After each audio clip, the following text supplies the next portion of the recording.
안녕하세요. 결혼한 지 이제 2년 정도 된 아직은 아기 없는 새댁입니다.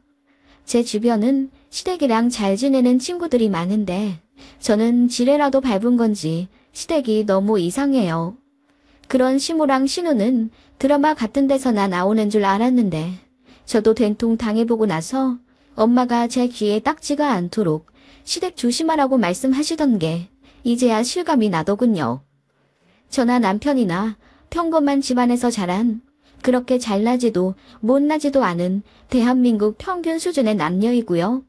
저는 중소기업 경리, 남편은 작게 음식 사업하고 있습니다. 시댁이랑 친정 두 집안 다 여유로운 수준까진 아니어도 적당히 노후 준비하신 상태이고 양가 부모님 모두 건강하신 편입니다. 그리고 저랑 남편에게는 둘 다 동생 한 명씩 있고요. 장남 장녀끼리의 결혼입니다. 남편은 여동생, 저는 남동생 하나 있어요.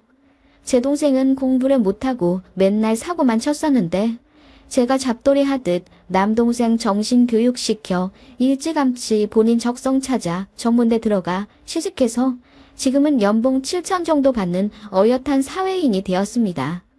제 동생은 저에게 많이 고마워는 하지만 그만큼 무서워합니다. 그래도 제 앞가림 잘하는 동생 보며 애 잡길 잘했다는 생각이 드는 저는 어쩔 수 없는 누나인가 봅니다. 반면 남편의 여동생, 그러니까 제 신우는 참 답이 없어요. 남편이랑 4살 차이가 나고 저랑 동갑이에요. 그런 신우에게 사연이 좀 있는데 20대 중반에 잘 다니던 대학 자퇴하고 무슨 사업을 한다고 사고를 쳤다고 합니다. 저희 시부모님이 신우 앞으로 전세 5천짜리 원룸 하나 계약을 해주셨는데 신우가 그 집 빼서 전세 보증금이랑 모자란 인건 대출을 어디서 왕창 받아가지고 그 나이에 빚이 3천이나 생겼어요. 사업한다고 난리쳤던 그 일은 결국 사기였나 보더라고요. 사회 초년생에게 가혹하지만 신우도 잘 알아보고 하면 좋았을 텐데요. 시부모님은 그 전세 보증금 5천만 원이 신우 나중에 결혼 자금이었는데 한순간에 돈 다 날리고 갚아야 할 대출까지 생기자 그야말로 머리 싸매고 누우셨다고 하더군요. 그게 저희 결혼 전 일이었다고 해요. 그 일이 많이 충격적이었는지 구직 활동도 안 하고 그냥 집에서 몇 년 놀다가 한 2년 전부터 알바를 하기 시작했어요. 신우는 그마저도 힘들다며 1, 2개월 하다 관두길 일쑤였고 결국 딱 자기 용돈만큼만 벌며 시댁에서 기생하며 살더라고요. 시어머니가 해주시는 밥 먹고 시어머니가 속옷 빨래까지 해서 신우 방에 갖다 주신다는데 저는 처음에 그 얘기 듣고 기절초풍했습니다. 저랑 남동생은 자기 할 일은 스스로 하며 컸거든요. 초등학생 때부터 엄마가 빨랫줄에서 빨랫감 걷어오시면 각자 자기 옷 찾아 개서 옷장에 넣었습니다. 밥이요? 일찌감치 독립했고 용돈 아껴 쓴다고 밖에서 음식도 잘 안 사 먹었습니다. 20살 때부터 가계부 써서 돈 관리했고 식재료 관리해 직접 음식 해 먹었어요. 중소기업 격리로 들어갔지만 그래도 나름 열심히 해서 이른 나이에 대리도 달았고 자격증 따는 것도 시의하지 않았습니다. 그런 저는 신우가 정말 별세계 사람 같았죠. 그리고 시부모님이 꽤 잘해주시는데 저 같으면 부모님이 밀어주실 때 자격증이나 공무원 시험 준비라도 하겠어요. 신우는 다 귀찮고 싫다며 그냥 본가에서 엄마 품에 사는 것에 편안함을 느끼는 것 같더라고요. 상견례 때부터 인상적이었습니다. 저희 엄마가 제 신우에게 사돈 처녀는 우리 딸이랑 동갑이네요. 잘 지냈으면 좋겠네요. 라고 말하자 신우가 톡 쏘듯 나이만 같은 뭐예요. 잘 맞아야 잘 지내죠. 용돈 잘 주면 생각해 볼게요. 원래 올케가 신우한테 용돈도 주고 그러는 거잖아요. 라고 하더라고요. 그 말에 저희 가족들도 어이가 없어서 헛웃음을 지었고 시모는 얼굴을 붉히며 어디 이런 자리에서 그런 농담을 하니? 얘가 실없긴 해도 마음은 착하고 여려요. 지 딴엔 장난친다고 하는 거예요. 하면서 신우를 주둔하더군요. 이런 신우랑 시모인데 제가 처음부터 좋아하겠나요? 결혼 준비 과정에서도 제 혈압을 오르게 했죠. 저희가 신혼집을 대출 최소화해서 마련한다고 결혼 준비 비용은 많이 졸라맸어요. 신혼여행도 값싼 동남아 3박 4일 정도로만 일정 짰죠. 결혼식도 패키지로 아주 저렴하게 한 편이고 예물 예단도 양가 허락받고 다 생략했습니다. 혼주 한복은 각자 알아서 하시는 걸로 얘기가 되었죠. 제 남동생은 이렇다 할 정장이 없었기에 제가 30만 원 정도 돈 줘서 한 벌 해줬고요. 남편도 신우한테 30만 원 정도 해주기로 했다던데 신우가 저한테 따로 전화를 하더라고요. 올케, 나 사고 싶은 옷이 있는데 오빠는 30만 원만 해준다네. 그걸로 자켓도 하나 못 사. 올케가 좀 더 해줘. 우리 자주 볼 사이인데 이런 걸로 벌써부터 쪼잔하게 굴진 않겠지? 올케가 나 20만 원만 더 줘. 계좌는 문자로 보낼게. 라고 지 할 말만 하고 끊더라고요. 저도 한 성깔 하기에 그냥 씹어버렸습니다. 대신 신우는 저에게 엄청나게 삐져 있었죠.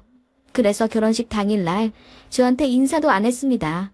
멀찍이서 있는 둥 없는 둥 사진만 찍고 쏙 집에 가더라고요.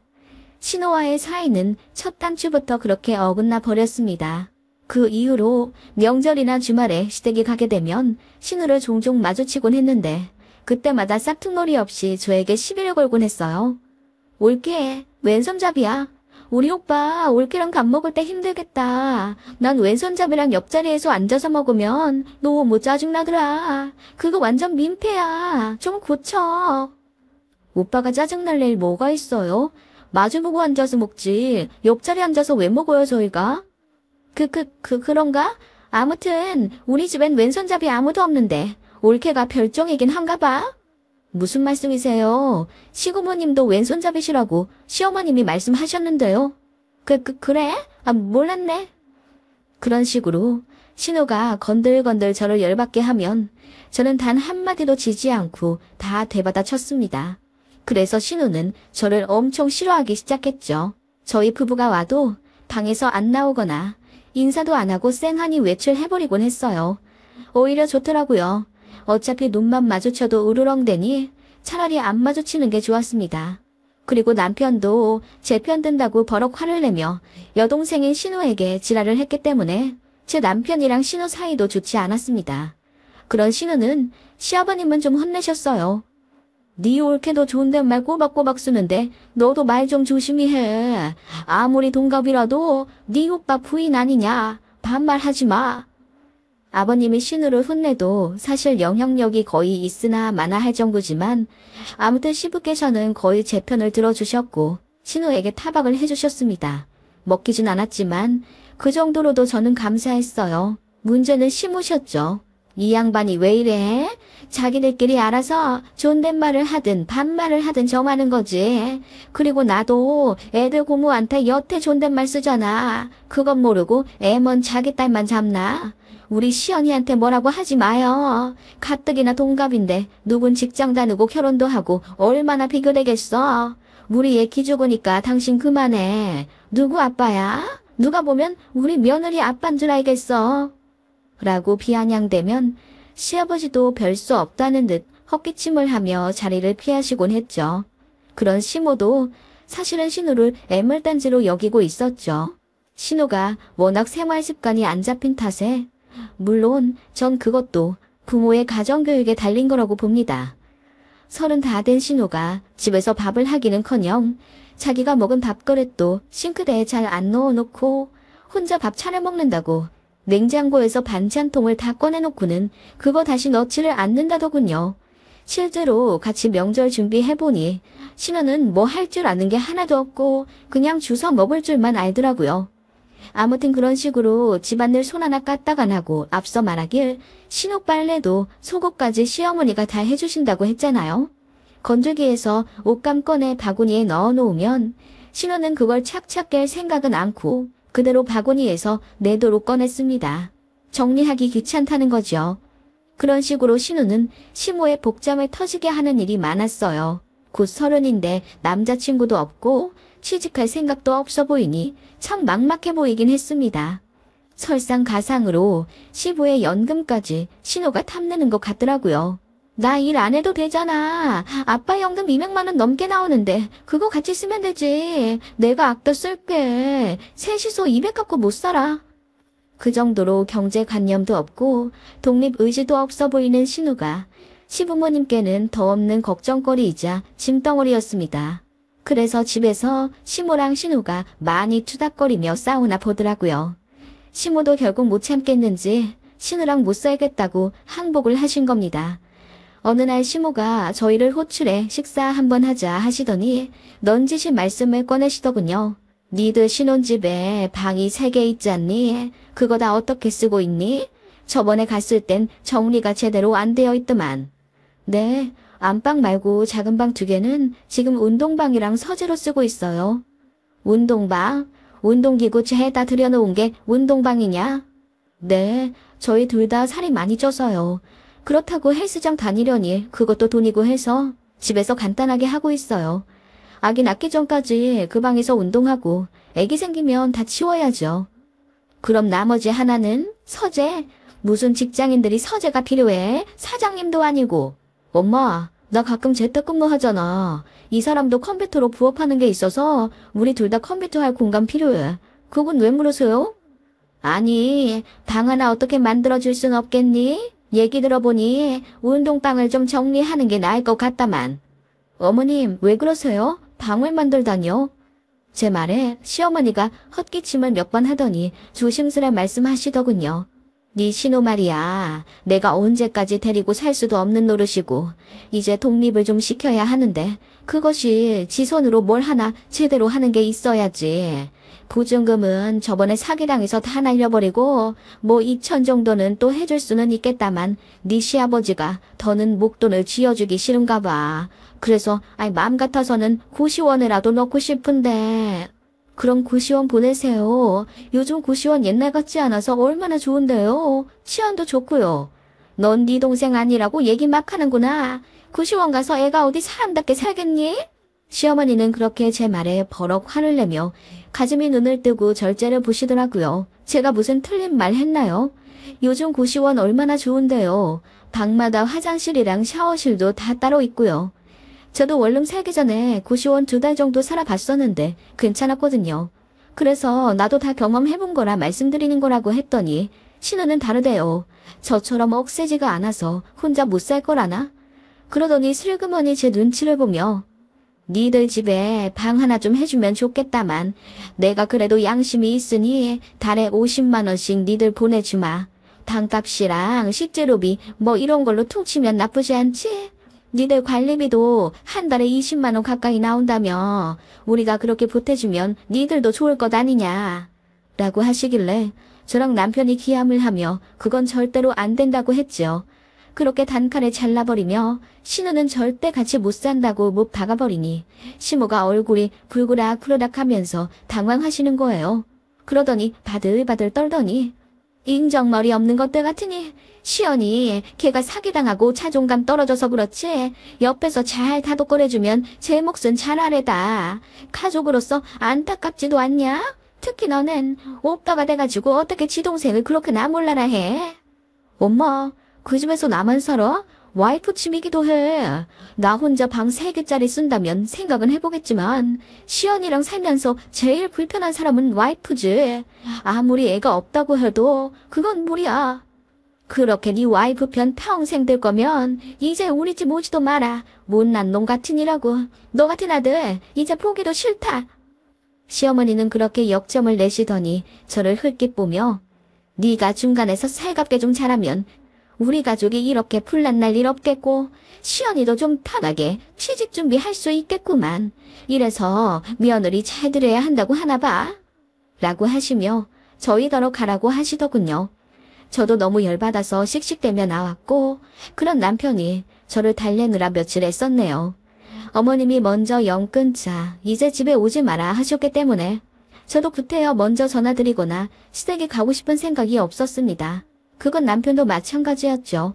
하지만 몇 주 뒤 어느 일요일 아침 정말 상상도 못한 일이 일어나고 맙니다. 아침부터 인터폰이 울리길래 일어나서 보니 용달 차더라고요. 무슨 일이세요? 1301호 맞죠? 문 좀 열어주세요. 네? 저희는 뭐 시킨 게 없는데요? 이사 왔어요. 302동 1302로 맞잖아요. 김시연 씨 댁. 어이가 없더라고요. 김시연은 제 신호 이름이었어요. 어이는 없지만 용달 사장님이 하도 퇴근을 하셔서 문을 열어드리니 큰 캐리어 4개, 책상, 이불 보따리 한가득, 닥스까지 3개가 왔더라고요. 시모한테 바로 전화를 하니 아, 용달차 갔냐? 아침밖에 시간이 안 된다길래 일찍 보냈다. 시연이는 여기서 점심 먹고 올라갈 거야. 한 3시쯤 그 집 도착할 거다. 그 운동방에 있는 운동기구 다 치우고 그 안에 시연이 짐 좀 넣어줘라. 정리는 걔가 알아서 할 테니까. 네? 어머님, 이게 지금 무슨 말씀이세요? 아가씨 짐이 왜 여기 있는데요? 그리고 방을 정리해서 아가씨 짐을 넣어달라뇨? 지금 이게... 네 신호, 이제 거기서 살 거다. 너희라는 얘기 길게 해서 좋을 것 하나 없겠더라. 한마디만 할게. 시연이 네 가족이다. 시집와서 어떻게 네 남편 하나만 보고 산다니? 시댁 가족 품을 줄도 알아야지. 네가 어려서 잘 모르는 거다. 나도 너만 할 때 나 네 시고모랑 몇 년 살았어. 다 그런 거다. 네 친동생이라 생각하고 우리 시연이 잘해줘라. 알겠냐? 어머님. 그렇게 어머님은 쫓기듯 전화를 끊어버렸고 다시 전화해도 안 받으시더군요. 신호한테 전화해도 마찬가지였습니다. 남편이 뒤늦게 아버님한테 전화해서 난리를 쳤지만 별 소득 없는 모양이었어요. 정말 어이가 없고 열받아서 눈물이 다 나올 지경이더군요. 당정리요? 절대 안 했습니다. 그 짐도 그냥 복도에 다 내다 놓고 안 드렸어요. 그렇게 신호 기다렸습니다. 약속된 3시가 되자 신호가 배낭 하나 메고 쫄랑쫄랑 들어오더군요. 내 짐 왜 다 복도에 있어? 엄마가 이거 다 내 방에 있을 거라고 했는데. 내 방이요? 여기에 아가씨 방이 왜 있어요? 뭐야, 우리 엄마한테 아직도 삐졌어? 그래요, 내가 갑자기 온다고 해서 놀랄 순 있겠지. 이해해. 근데 어떡해. 나는 짐 다 갖고 와서 당장 내려가지도 못해. 정말 나 내쫓을 거야? 오빠, 대답해봐. 나 나가야 돼. 그 말에 남편이 버럭 화를 내며 말도 없이 이렇게 올라오면 당연히 내려가야지 어쩌겠냐고 소리를 질렀더니 신호가 갑자기 눈물을 글썽이며 나도 이제 취직도 하고 좀 제대로 살아보려고 그러는 거잖아. 당장 아빠가 돈도 안 해준다는데 그럼 뭐 서울역에서 살아. 취직만 하면 집 구해서 나갈게. 그러니까 좀만 봐줘. 하며 눈물집을 짜내더군요. 솔직히 말해 짐까지 다 싸왔는데 별 수 없기도 했고 시어머니의 친동생처럼 대해달라는 말이 이상하게 뇌리에 꽂히더군요. 제가 제 동생 어떻게 대했는지 시모가 알면 까무러칠지도 모른다는 생각에 내심 두고 보자 라는 생각이 들기도 했고요. 저는 여자지만 남동생 무지막지하게 때렸습니다. 누나 말 무시하고 맘대로 할 때는 물론이고 나쁜 친구들이랑 어울려서 안 좋은 길로 빠질 때 제가 그놈 정말 머리도 다 뜯어버리고 팔뚝도 물어가며 잡돌이를 했어요. 공부 안 하고 엉뚱한 짓 할 때도 제가 머리채 잡아 끌고 여기저기 돌아다녀 진로 정해준 사람입니다. 저한테 맞아서 코피도 몇 번 터졌지만 저희 부모님은 저한테 고마워하세요. 저 덕분에 남동생이 바르게 자라났다고 하시면서요. 그렇게 제가 좀 잡아주고 눌러주지 않았더라면 제 동생 지금쯤 양아치 되어 있을지도 모릅니다. 그런 것도 모르면서 친동생처럼 잘해주라고 회심의 미소가 지어지면서 신우를 내쫓으려는 남편 막았습니다. 친동생처럼 대해주시라잖아. 내 동생 생각하니 아가씨도 딱하네. 그냥 머무르게 하자. 라고 했더니 신우가 환히 웃었고 남편은 의아한 듯 고개를 갸웃하더군요. 그렇게 일단 방부터 대충 치운 뒤 신우 짐 넣어놨어요. 정리는 아가씨가 다 한다고 했죠? 그럼 우린 도울 일 없을 테니까 상관 안 할게요. 이거 짐 많은데 나 혼자 못해. 올케랑 오빠가 좀 도와줘야지. 짐 싸는 것도 엄마가 다 해줬단 말이야. 근데 아가씨 언제까지 나한테 반말할 거예요? 아니 이제 한 집 사는데 내가 반말하는 게 서로를 위해 좋으려나? 제 말에 신우가 당황한 듯 그럼 이제 서로 말 놓자고 하더군요. 그래 말 놓을게. 어머님이 안 그래도 친동생처럼 대해주라 하시던데 난 내 동생한테 이 새끼야 저 새끼야 하고 불렀거든. 아가씨한텐 욕은 못할 테니 단말이라도 해야겠다. 라고 하니 신우가 벙찐 표정이더군요. 그렇게 신우랑 저의 신경전이 시작된 겁니다. 올케는 입이 대빨 나온 채 방에서 캄캄거리며 정리를 했고 저희는 점심으로 짜장면을 시켰습니다. 그렇게 배달된 짜장면을 식탁 위에 올리려니 신우가 나와서는 뭐야, 나는 쟁반짜장만 먹는단 말이야. 나한테 좀 물어보고 시켰어야지. 라고 하길래 월 50만 원에 쟁반짜장은 사치지 아가씨. 어머님이 나한테 월 50만 원 주신다는 거 얘기 들었지? 눈 씻고 찾아봐도 월 50만 원에 이런 집 못 구해. 게다가 전기세, 물세, 식비까지 전부 다 해서 50만 원이면 말도 안 되지. 이제 취직한다면서 현실에 대해 자락하는 시간도 있어야지 이제. 라고 했더니 신우가 저더러 치사하다더군요. 그래서 짜장면 그릇 뺏어들고 치사하면 먹지 마. 라고 했더니 신우가 눈을 동그랗게 뜨더라고요. 그래서 제가 농담이야 농담. 자 먹어. 이제 우리 집에서 반찬 투정 없는 거다. 라고 했더니 신우 얼굴이 불그락불그락 난리도 아니더군요. 그렇게 신우는 한마디 말 없이 짜장면 반 정도 먹나 싶더니 방으로 그냥 들어가 문 닫더군요. 그러더니 막 울부짖으며 전화통화를 하는가 싶더라고요. 얘기 들어보니 시모한테 한탄하는 거였습니다. 올케 이상하다면서요. 시모가 저한테 그걸로 전화하면 저도 바로 대받아치의 각오가 되어 있었는데 다행인진 몰라도 전화는 안 오더군요. 그냥 적당히 눈치 봐가며 살라고 시모가 신우를 다독인 모양이었어요. 신우는 그렇게 입이 대빨 나온 채로 지냈습니다. 그러다가 회심의 빨래 사건이 터지게 되죠.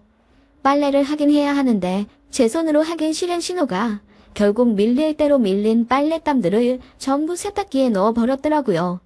제가 퇴근하고 돌아와 그거 보고 아가씨 이게 뭐야? 빨래를 왜 이렇게 한꺼번에 세탁기에 다 넣어놨어? 라고 했더니 신우가 아니 나 어떻게 하는지 몰라서 올케가 세탁기만 좀 돌려줘. 내가 꺼내서 건조기에 넣을 테니까. 라며 집 빨래인데 선심 쓰듯 말하더군요. 나이가 몇인데 세탁기 버튼 누르는 것도 모르나 싶었지만 꼭 참고 알려주며 앞으로는 신우더러 스스로 하라고 했습니다. 그러더니 또 이불을 삐쭉 내밀더군요. 그렇게 세탁기 다 돌아간 소리가 났고 제가 신우한테 빨래 다 됐다고 소리쳐 알려주었는데도 신우가 꼼짝 않고 방에서 안 나오더군요. 그래서 노크하며 빨래 다 됐다고. 빨래 꺼내야 내 빨래 하지. 라고 했더니 신우가 문을 확 열고 나오며 알았다고 하며 세탁실로 가더군요. 그리고 소리를 지르는 겁니다. 무슨 일인가 했더니 세탁기 안에 신우가 청바지도 넣었던 모양이에요. 이게 뭐야? 내 흰 반팔티에 청바지 색깔 다 이염됐잖아. 이런 것도 제대로 안 보고 뭐 했어? 왜 나한테 그래? 아가씨가 세탁기 버튼 눌러서 동작시켰잖아. 몰라. 올게 네가 책임져. 그렇게 저한테 물 묻은 청바지를 확 던져버리는 신우의 행동에 저는 그야말로 빡에 쳐버리고 말았죠. 지가 잘못해놓고 왜 나한테 화풀이를 해? 너 진짜 나한테 제대로 혼나볼래? 라고 하며 저도 신우 얼굴에 청바지를 던져버렸습니다. 그랬더니 아프다면서 울더라고요. 그리고 남편이 돌아왔고 이 상황에 당황한 듯 어버버 하길래 제가 대충 상황을 설명해주고 어머님이 친동생 대하듯 대하랬지? 아직 10분의 1도 못했어. 아가씨가 진짜 내 동생 같았으면 방금 같은 상황에서 나한테 머리털 5만 개는 뽑혔어. 억울하면 이혼해. 라고 했더니 남편은 아무 말 못하고 신우한테 왜 그랬냐고 타박하더군요. 그리고 그 다음날 사건이 하나 더 터졌죠. 저희 친정에서 반찬을 보내주셨는데 저는 반찬통 그대로 꺼내 먹는 걸 너무 싫어합니다. 침 닿은 젓가락이 왔다 갔다 하는 게 싫어서 항상 그릇에 덜어내어 먹곤 하죠. 다 그렇지 않나요? 그런데 신우는 덜어 먹는 게 귀찮다며 통째로 내어 먹는 버릇이 있더라고요. 제가 그거 싫으니 조심하라고 그렇게나 말했는데 신우가 저희 부부 야근한 사이 저녁 먹겠다고 그 반찬들 다 꺼내어 먹고는 그대로 밖에 두어버린 겁니다. 한여름이었고 결국 순식간에 쉬어버리더라고요. 힘들게 일하고 집에 왔는데 식탁에는 먹다 남은 그릇들이 그대로 있고 저희 엄마가 열심히 만들어주신 반찬 서너 개가 뚜껑까지 열린 상태로 쉬어있는 걸 보고는 제 뚜껑까지 열려버렸습니다. 그대로 신호방에 노크 없이 들어가 문을 열자 깜짝 놀라더라고요. 반찬 먹고 왜 그대로 뒀어? 다 쉬었잖아. 깜짝아. 그럴 수도 있지. 너 그거 몰라? 진짜 예의 없게. 신호 입에서 나온 예의라는 단어에 저는 그야말로 이성을 잃었습니다. 그대로 신호의 머리채를 잡아 매트리스에서 끌어내리곤 예의 없는 게 뭔지 제대로 보여주겠다며 등짝을 세게 후려 갈겼습니다. 한 서너 번 때렸나? 제 손바닥까지 얼얼하더군요. 너 내 동생이었으면 진짜 피 봤어. 여기까지만 할게. 너 내 집에서 살 거면 행동 조심해. 저 반찬 우리 엄마가 해주신 거야. 그런데 방금 네 답 없는 행동으로 저 반찬들이 다 쉬어버렸고 지금 당장 부엌 가서 네가 먹은 거 네가 설거지하고 쉬어 빠진 반찬들 전부 밖에 버리고 와. 음식물 쓰레기 카드는 현관에 걸려있고 실시. 제가 소리 지르니 신호가 얼떨결에 움직이더군요. 행동 금뜰 때마다 제가 소리를 지르며 정신 안 차리냐고 호랑이처럼 사자오 내질렀더니 눈물까지 찔끔거리며 다 치우더군요. 그리고 신호 등짝 한 번 더 때리며 음식물 빨리 버리고 오라고 윽박 질렀습니다. 신호가 핸드폰 좀 가져가겠다고 하길래 왜?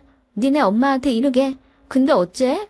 어머님도 너 답 없어서 나한테 보내신 거야. 친동생처럼 대해달라 하시길래 그대로 하고 있는데 왜? 너 나한테 몇 대 더 맞아야 돼. 뭐 불만 있어? 라고 했더니 아무 말 못하고 나가서 쓰레기 버리고 오더군요.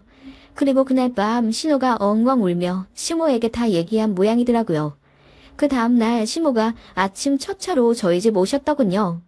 됐다. 그만해라. 시연이 내가 다시 데려갈란다. 너는 어쩜 그러냐. 내가 아무리 친동생처럼 대해달라 한들 그게 쥐잡듯 때려달란 말은 아니었잖냐. 어머님, 답 없는 애들은 맞아야 정신 차려요. 그래서 제 동생도 지금 사람 된 거고요. 그러지 마시고 정말 아가씨 생각하신다면 저희 집에 1년 정도 있게 하세요. 제가 새 사람 만들어 드릴게요. 지금 고쳐야 할 생활 습관이 너무 많아요. 게으른데 꼬리도 길어서 자기 흔적은 다 남기고 다니고 빨래 하나도 제대로 못하는 서른이 어딨어요. 시집도 할 수 있게 도와줄게요. 월 50에 숙식 제공하고 사람까지 만드는 프로그램이면 엄청 싼 거 아니에요?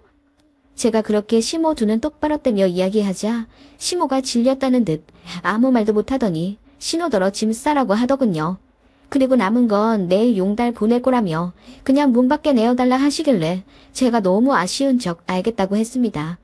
신우는 그렇게 어깨 잔뜩 움츠리며 저희 집에서 나갔습니다. 그 다음 명절에는 시모가 저희더러 오지 말라 하시더군요. 신우가 저 무서워한다면서요. 너무 꼬시더군요. 게다가 시모 역시 저한테 시비 걸듯 말하시는 게 없어졌다는 겁니다.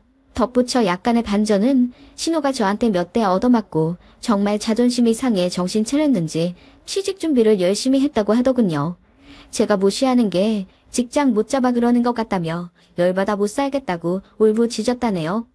그해 12월 신우는 컴퓨터 관련 자격증 따서 면접 몇 번 보러 다니더니 계약직이긴 하지만 월 170만 원 정도 받는 직장 들어갔다고 하더라고요.